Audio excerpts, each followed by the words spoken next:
This news update is brought to you by... So, I'm meeting Rico later. Gotta check in with the girls, but first, let me check my usage on the MyLime app. Now, what should I wear? Hashtag sexy. He's here.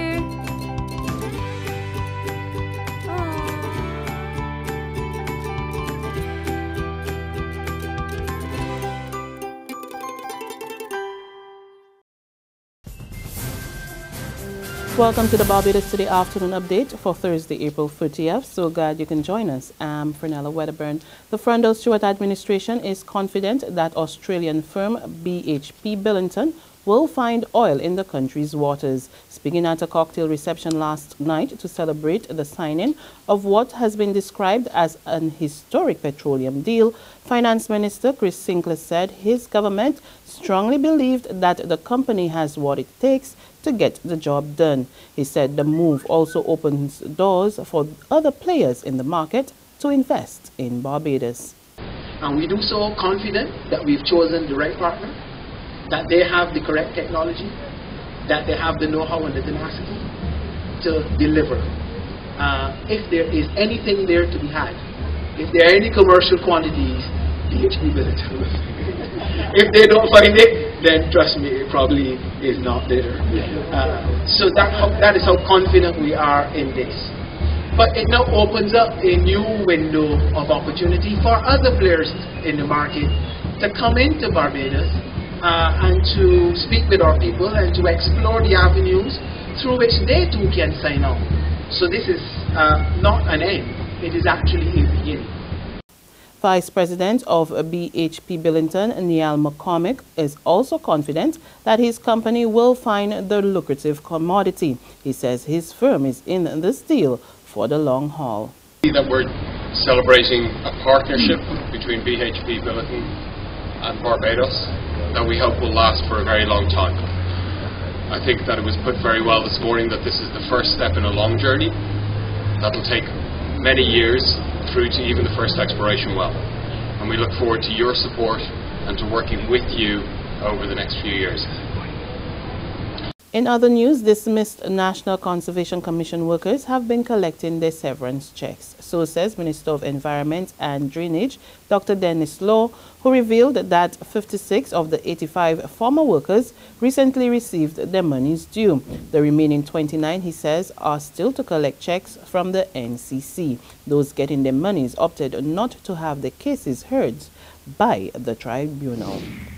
The open campus of the University of the West Indies will be restructured. Word of this from outgoing principal of the University of the West Indies, Cavell Campus, Professor Sir Hilary Beckles, who takes up the post of Vice-Chancellor tomorrow. Sir Hilary says a task force is already being established to examine how that process will work. We expect the open campus to be recruiting students on a global basis all over the world.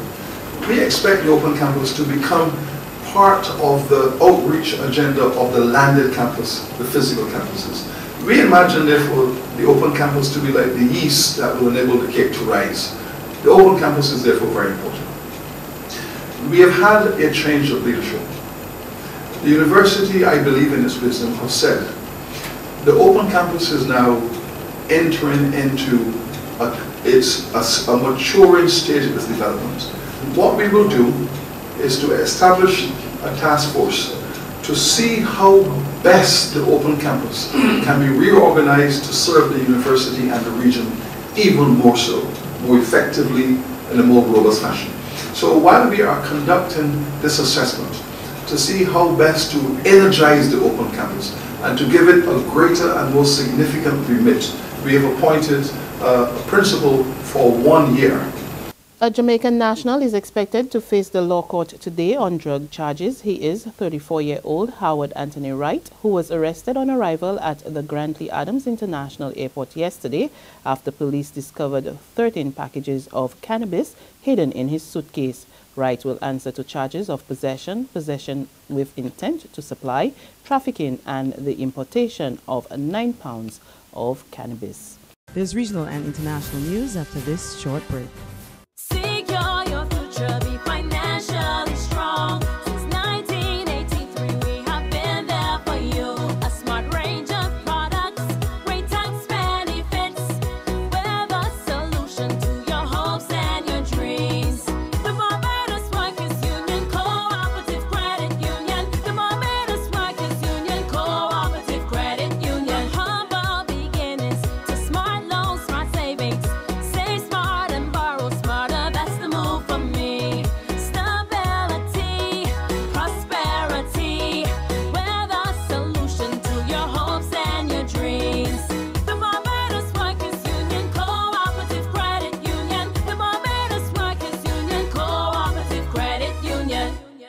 test of character, a test of focus, a test of will, a test of resilience, a test of courage. Barbados, the test is on. West Indies, England, May 1st at the Mecca. Tickets $30, $40, $50, and $60. It's on. Are you Barbados is on? We pick up with news from the region. Guyana President Donald Ramota fires his health minister on the cusp of a general election. This following mounting pressure from the public for him to do so after the health minister publicly threatened to strip and slap a rights activist. We get more in this report from Capital News. In a verbal confrontation on April 20th, the activist had confronted Ramsaran on his management of the health sector, given an increase in cases of maternal deaths, asking him what he was doing on a picket line while women and children were dying under his watch. The minister's nasty response shocked the nation. Yo, I would slap her ass, you know, just for the fun. No, just for the fun. No, I can have some of my woman strip her here. Ramsaran was leading a group of persons in front of a magistrate's court in Berbice in support of former President Barra Jagdeo, against whom private criminal charges have been filed for racially charged statements on the campaign trail as Guyana readies for general elections on May 11th. The president first commented on the issue last Friday when he said the statements by Ramsaran were outright disrespectful and improper and did not reflect the high standards set for ministerial conduct nor the public's expectations of an officeholder. Meantime, a Jamaican nightclub owner in the Bahamas pleads not guilty to committing indecent acts. This after he and 14 women were arrested and charged following a raid of his establishment. The 12 Jamaicans and 2 Bahamians were reportedly found in a secret room. Omar Gordon was also charged with keeping the club open behind license hours, playing loud music and refusing to allow officers on his premises. And finally, on the international scene, a Pakistan court today sentenced 10 men to life behind bars for the 2012 attack on education activist Malala. Malala, who was 15 at the time, was shot in the head on board a school bus in Swat Valley in an attack that shocked the world. According to officials, the 10 men belonged to the Pakistani Taliban, but does not include the man named as the chief suspect. Malala was awarded last year's Nobel Peace Prize for campaigning for children's rights despite the risk to her life.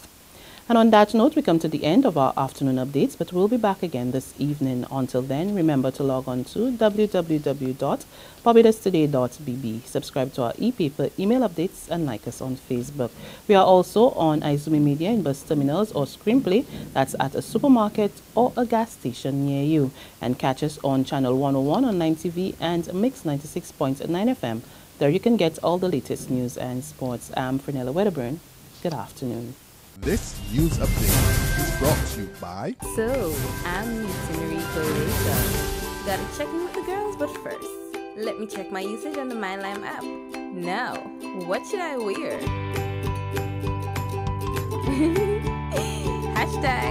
#sexy